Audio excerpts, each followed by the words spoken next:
Tiniyak ng National Security Council or NSC na hindi pababayaan ang kapakanan ng mga mangingisda sa West Philippine Sea na nakararanas ng patuloy na pambubuli ng China.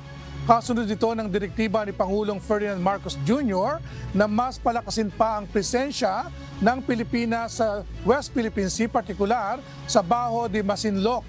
Nanawagan naman si National Security Council Assistant Director General Jonathan Malaya sa mga mangingisdang Pilipino na huwag matakot na pumalaot sa mga lugar na malinaw na sakop ng teritoryo ng Pilipinas.